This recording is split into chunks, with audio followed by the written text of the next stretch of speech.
What is going on, everybody? Welcome back to another late night in the BrewLab with me, Lone Fox, your brewmaster-in-chief. And tonight, in the BrewLab, I'm coming at you wearing the same clothes as yesterday because, as our good friend MTG Malone always likes to say, I'm coming at you from the past. I'm going to London on the 29th, so as far as my time zone right now is concerned, tomorrow. So I need to pre-record a few videos to cover the days that I'll be going away. I'm not bringing my laptop with me. We're going to be on holiday and doing touristy stuff in London, Buckingham Palace and all those things. So I just needed to pre-record a couple of videos. So anyway, that little bit of news and announcement out of the way. Without further ado, let's jump into tonight's brew.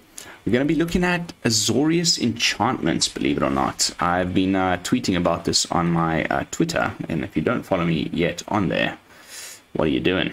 We're looking at Breaking Through with an exclamation mark. I'm absolutely loving and having a bit of a love affair with this saga from Kamigawa Neon Dynasty. It was already in my If Lands Could Fly deck yesterday, the Inventive Iteration, but we'll get to that. This is an Azorius deck, but it's really a mono white that's splashing a little bit of blue, and we're trying to do very similar things to the Selesnya Enchantments deck, but just in Azorius colors.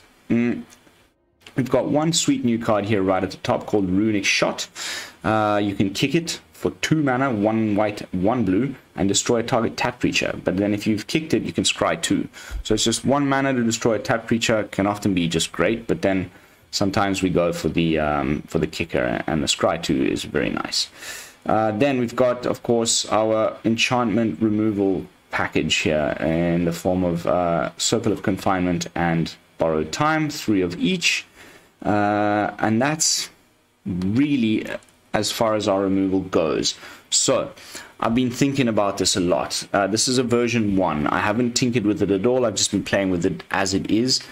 There are some things that I am considering changing, namely Bankbuster. I know, I love the Bankbuster. It's been in almost every one of my decks since the rotation hit, but we might be okay with the card draw off of the Chapter 2 from Inventive Iteration, the Spirited Companion, and whatnot, and we might just be able to completely get rid of the Reckoner Bankbuster and maybe cut 1 Runic Shot and put in some counter spells. We're playing blue, we might as well have some counter magic, so maybe we'll play a few matches with it as it is, and then we'll make some adjustments, you know, some BrewLabifications, as I like to call them, on the fly, and take out the Bankbusters, take out the Mech Hangers, and put in some counter magic. But for now, let's run it as it is. So removal, we've talked about. There it is. Card draw. Spirited Companion, Faithful Mending, Bankbuster, for now. That's how we'll be drawing some cards. Of course, we've got the thing that we've all been seeing a lot of lately, where, you know, you can quite happily chump block with your Spirited Companion when they attack on turn 3, and then on your turn 3, you play out the Restoration of Eiganjo, and then later on, you can discard something, bring back your Spirited Companion, draw another card. But what I also really like is discarding a Circle of Confinement. If you haven't needed to chump block with your Spirited Companion, just bringing it into the battlefield for free on turn 4, and exiling a creature with mana value 3 or less with your Circle of Confinement, and still having all your mana left open to make another play on turn 5, which often is your AO or an Inventive Iteration. So pretty nice. Then onto the 3-drop slot, we've got, oh sorry, one more card I need to touch upon, which is why I say it's trying to do similar things to the Selesnya version that runs the, oh my goodness, I play this card so little I never remember its name. The little dude that reduces, where is he? There he is, the Naturalist. Enchantment spells you cast cost 1 less to cast. So if you play a Stenn Paranoid Partisan, if you haven't seen this card yet, you're welcome. Pretty sweet one from the new set. When it enters the battlefield, you can choose a card type. but it's other than creature or land. I don't know why they needed to include the fact that lands are in there, because lands you don't need to cast. But anyway, you can't name creatures. You can pick enchantments, sorceries, instants, artifacts, what have you. In this deck, we're obviously picking enchantments, and that will reduce the casting cost of those enchantments by 1. So a way of bringing down an Inventive Iteration a turn early if necessary. Pretty cool card. You can also pay 3 mana, 1 colorless, and an Azorius to exile it, and then return it to the battlefield. You know, at the beginning of the next end step.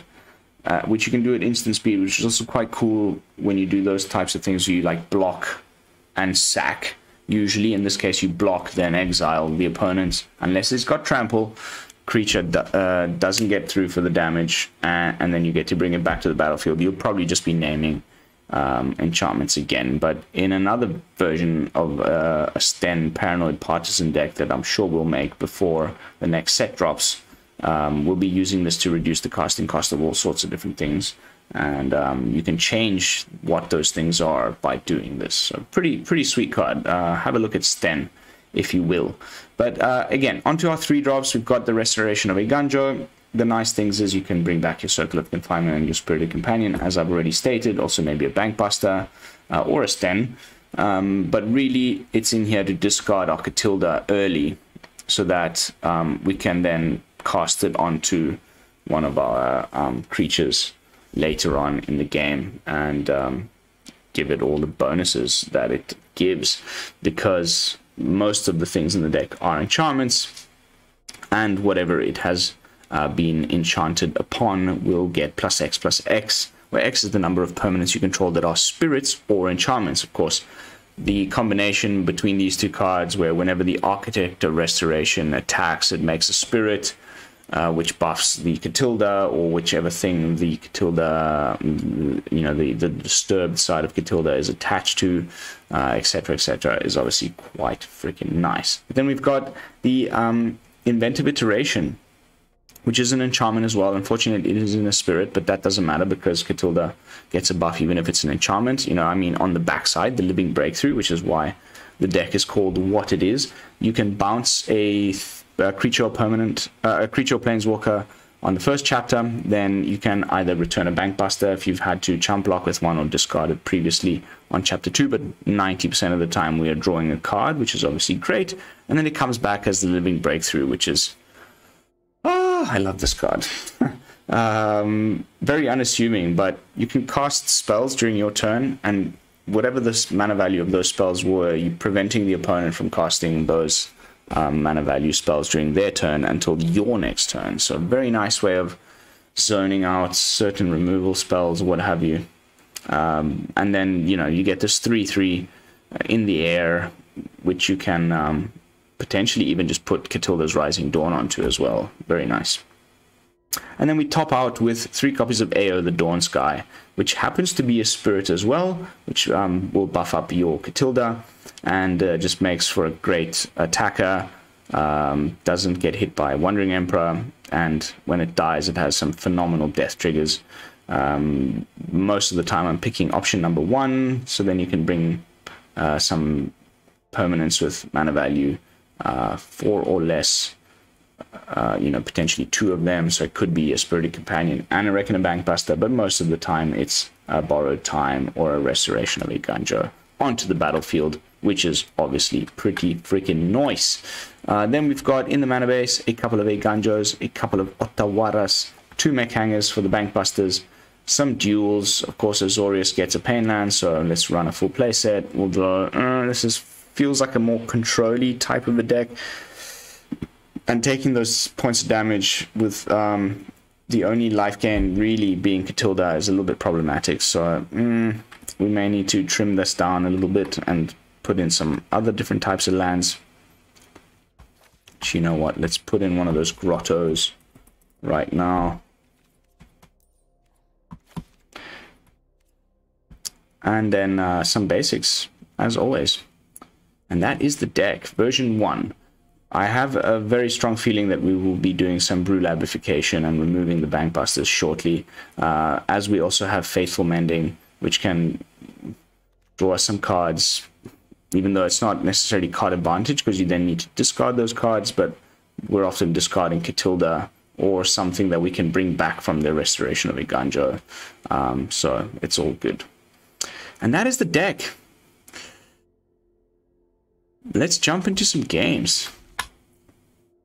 I think we'll be taking this for a spin on the unranked ladder to begin with, just to suss things out, give me a bit of time to practice and make those BrewLabifications, and then if it's feeling good, we'll jump onto some mythic gameplay footage for you guys.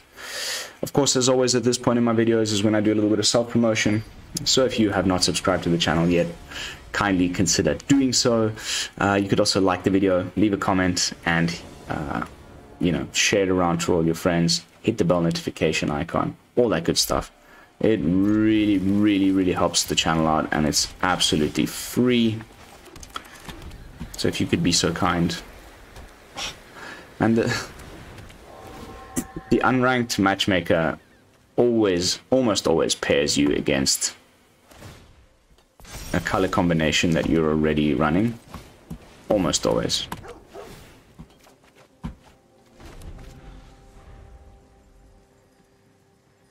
Looks like Disturbed.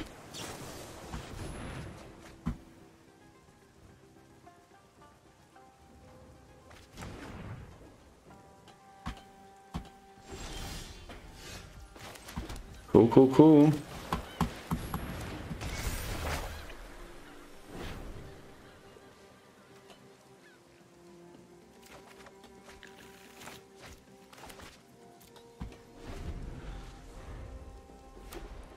Hero. Vesuvan Duplomancy.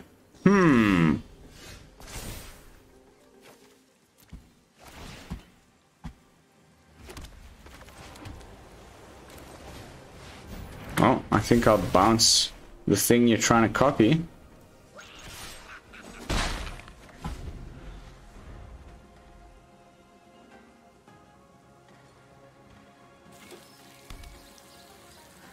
Nice. Very nice. Ooh, this is giving me ideas already.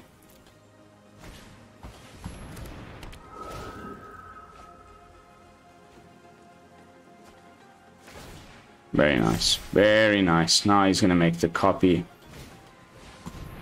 Oh, I would have gone for that, man. Hey.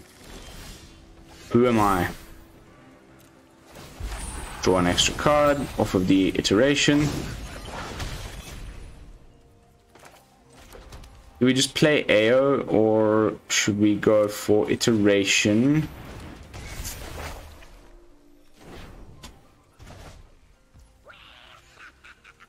Companion.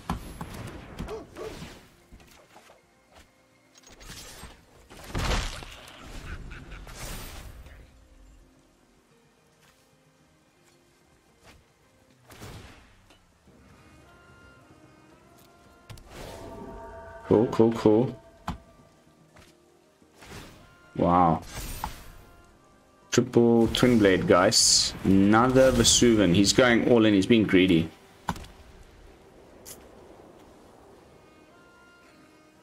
Being a little bit greedy, in my opinion.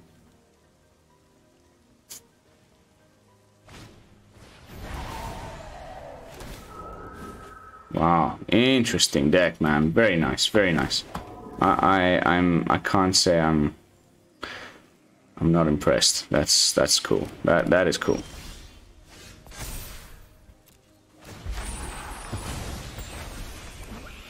Draw another card.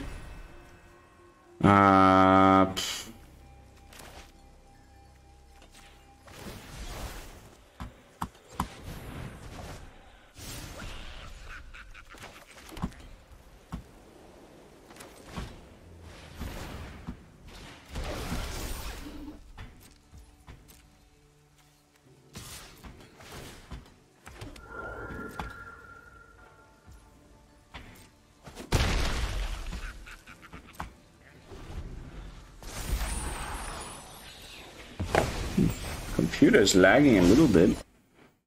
Okay, I've got a few too many things open in the background.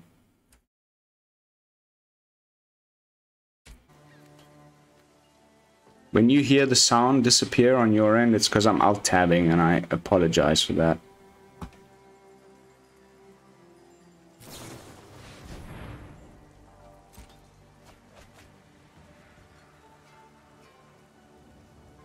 Very cool deck, though. I love it when I come into the unranked queue and we run into this kind of stuff. It really makes me happy. Ooh! Ooh! That's juicy, man. That is some juicy stuff right there.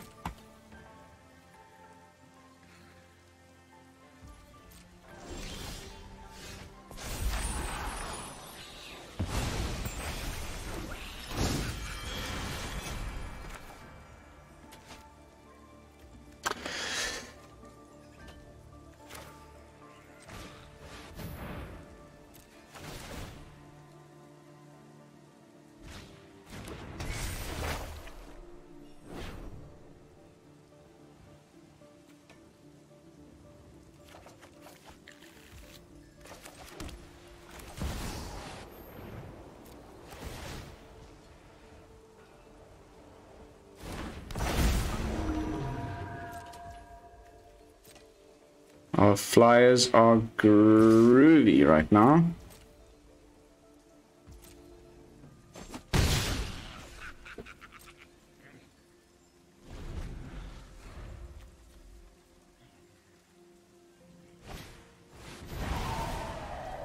Wow, what a deck. He was greedy by dropping those 2 Duplimancies, but ultimately... Oh, wow.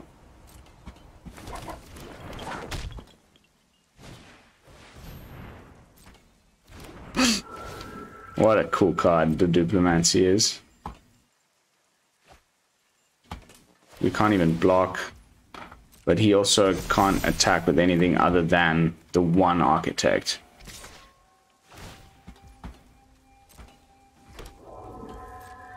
Man, he's conniving every time, which helps the deck.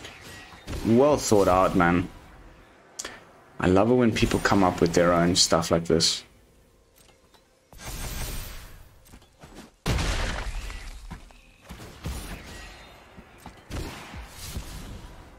Whenever you discard a card, and it's not even once a turn. Wow.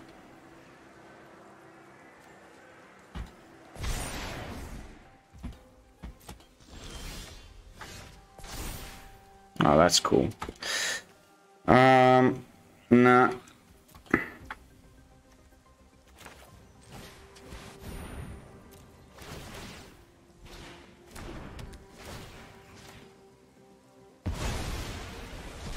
Bye-bye.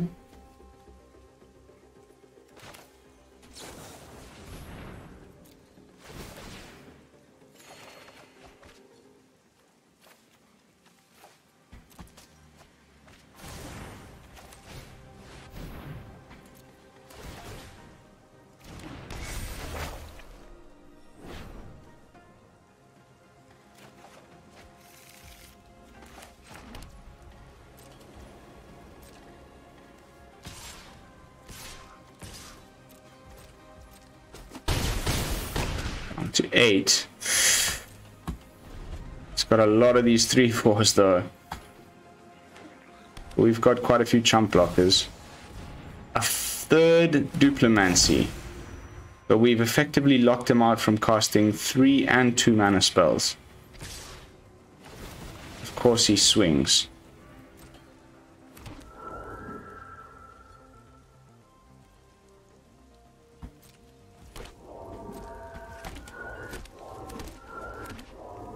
Can we block this and survive?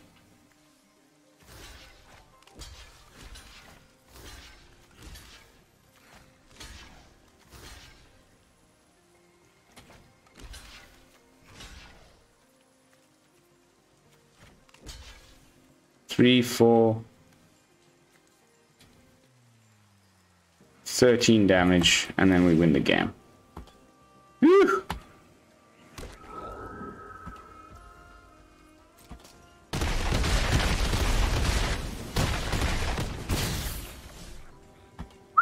Close. Very close. Oh, what a beautiful thing to top deck. Discard Katilda. Bring back a freaking card draw, boy. Put Katilda on our architect.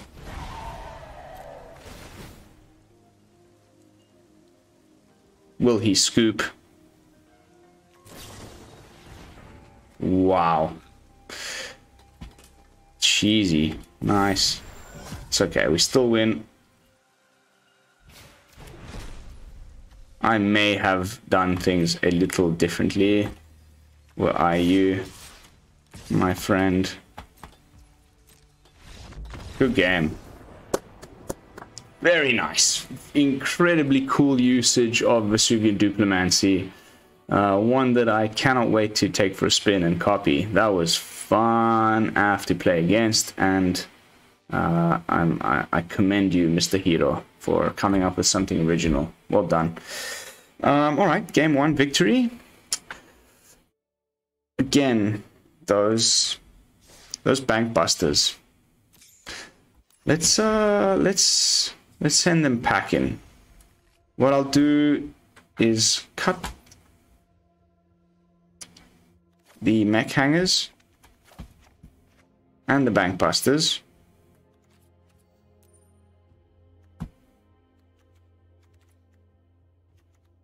I'm going to trim one Runic Shot, and I'm going to bring in Make Disappear, I think.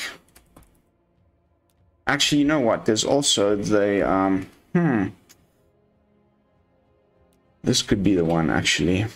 However, there's a point at which it becomes quite bad. Geistlight Snare.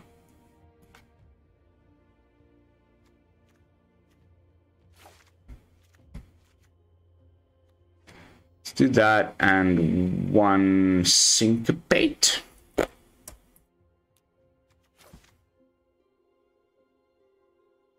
And just draw cards with the other things. We've got enough card draw. And now that we've dropped the mech hangers, I think we can cut one plains and put in another grotto. Let's see how this runs.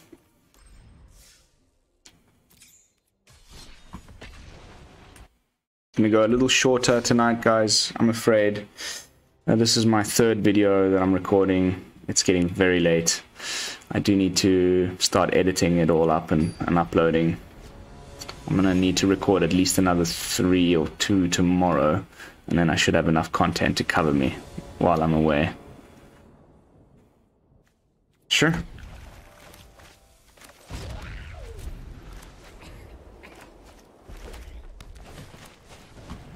Ooh, mono red, huh?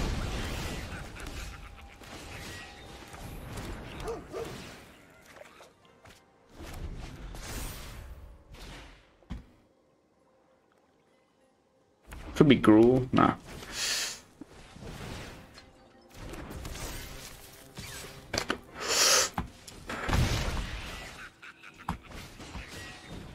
Kamano's bad for my wannabe recursive threats. However,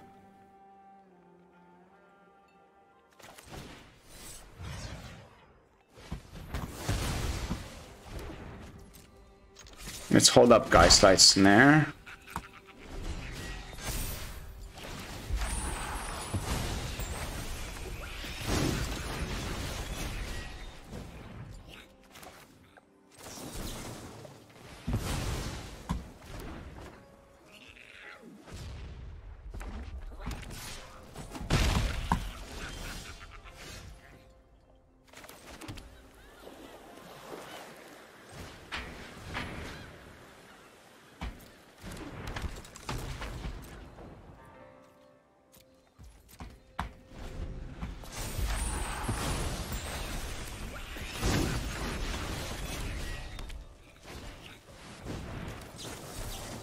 Oops.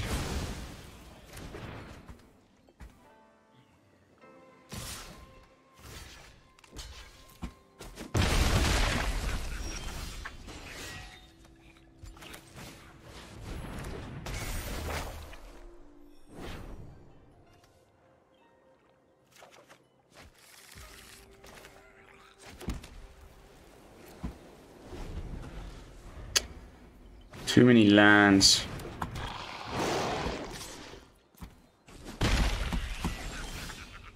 That's cool.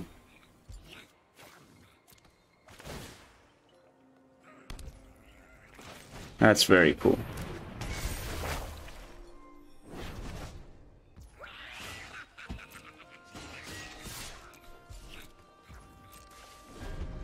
We may want to block with the companion at this point.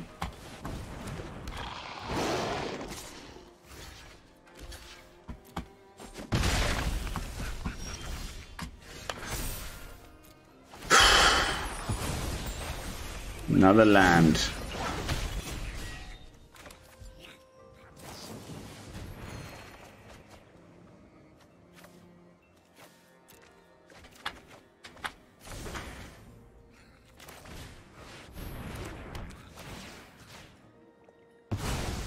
Bye-bye.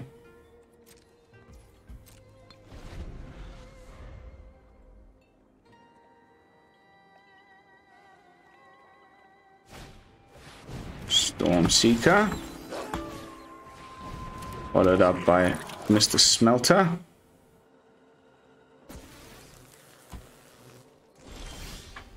Another land. Yowza.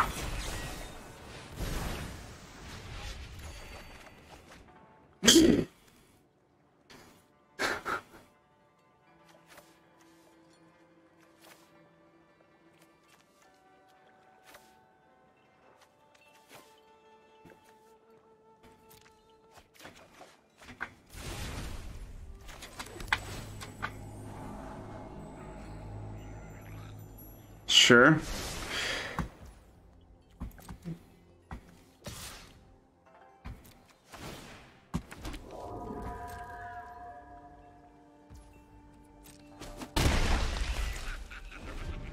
But life gain off of the mendings there has been pretty good.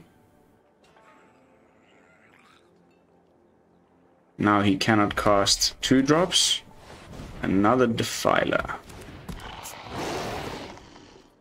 Now if he gives the Defiler haste, we can slam it with the Eiganjo.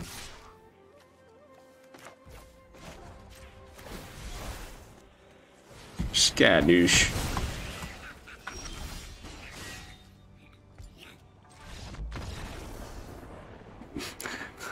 I wonder why you were running the smelter there. I guess there was an artifact. Interesting choices. People trying to do some different things with mono red. Always makes me a little bit interested. Alright, we got time for one more match and then we are going to call it a night. Those Geistlight Snares, pretty fantastic. I think we're going to cut the Syncopate and go to a full play. Oop, pardon me. I think my wireless mouse is running out of battery a little bit. Let's cut the Syncopate. It's fine. Let's go full play set of Geistlight Snare. That felt good.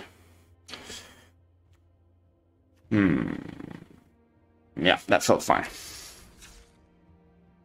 We almost always have an enchantment or a spirit or both on the battlefield by the time you need to be holding up mana for counter magic. So I think the one of Syncopate, it'll be so hard to top deck when we need it that we're better off just having a full play set of an actual reliable counter spell, especially for the early game.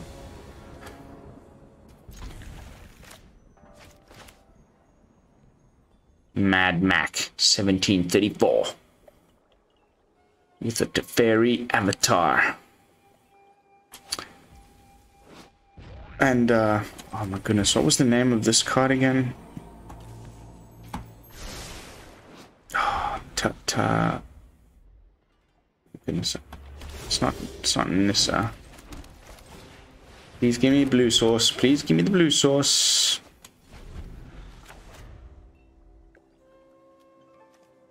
Raffine. Is it going to be Domain or is it going to be just Raffine stuff going on?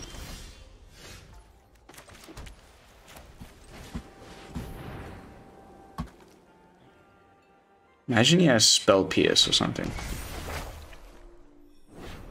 I wish Restoration of Eiganjo said basic land, not basic plains. That would make it insanely good.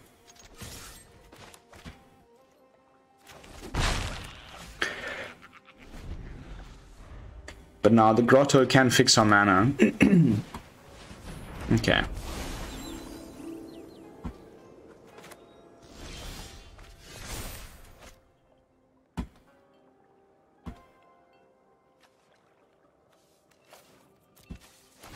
Ramp, as we did draw another land.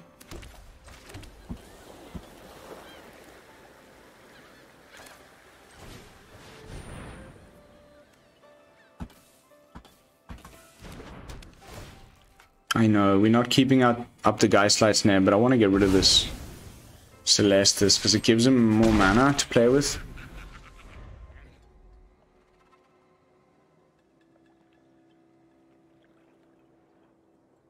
What was the name of this card? Okay. Mad Mac has had it.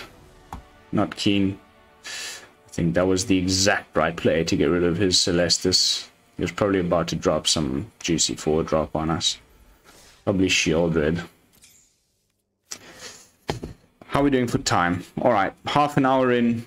I did tell you ahead of time that these are going to be slightly shorter while I'm away on holiday. So I beg your pardon.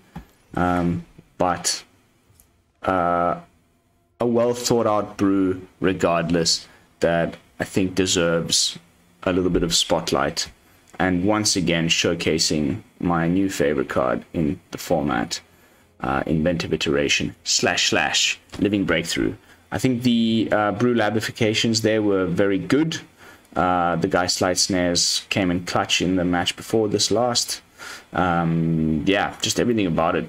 Really cool, different way of playing enchantments other than just the boring old, you know, Selesnya that everybody's playing right now. And lots of cool synergies. And the fact that AO is a spirit as well, a little cherry on top. All in all, I promise you, I mean, again, go look at my Untapped. I say this every night. I should probably just stop saying it. I feel like if I say that the win rates are good, even in Mythic, you will believe me. But if you don't, go check it out. I played this one in Mythic all day today, and I'm upwards of 50%, even before making the adjustments. So I think there's something to this.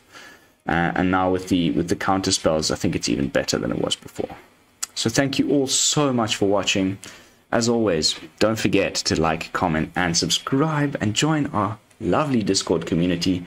Of course, all that information is down in the description, as well as my Patreon and all of my other social media. I've got a Twitter account that you should follow.